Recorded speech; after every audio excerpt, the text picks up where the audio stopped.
घरात पैसा येतो पण महिन्याच्या शेवटी काहीच उरत नाही. कष्ट तुम्ही करता पण हातात पैसा टिकत नाही. कधी विचार केला आहे का, लक्ष्मी येते पण थांबत का नाही? वास्तुशास्त्र सांगतं घरातल्या काही छोट्या चुका पैशांचा प्रवाह थांबवतात आणि आश्चर्य म्हणजे या चुका आपण रोज करत असतो, तेही नकळत. आज मी तुम्हाला सांगणार आहे त्या 5 मोठ्या चुका ज्या लक्ष्मीला तुमच्या घरातून परत पाठवतात आणि त्यांचे सोपे पण प्रभावी उपायही.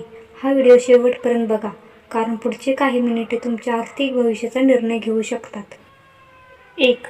घरात तुटलेल्या वस्तू ठेवणे. घरात तुटलेले काच, फुटलेली भांडी, बंद घड्याळ या गोष्टी नकारात्मक ऊर्जा वाढवतात.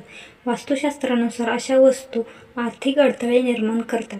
यावर उपाय: आजच घर तपासा, तुटलेल्या वस्तू काढून टाका, घर स्वच्छ आणि हलकं ठेवा.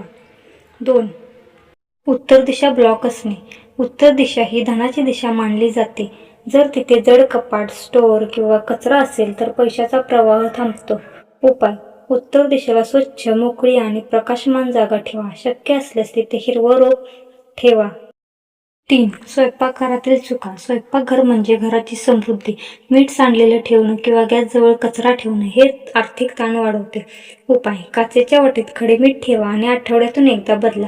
स्वयंपाकघर हे नेहमी स्वच्छ ठेवा. 4. पैशांची चुकीची सवय. पैसा आला तर लगेच खर्च करणे ही खूप मोठी चूक आहे. बचत प्लॅन नसल्यामुळे पैसा टिकत नाही.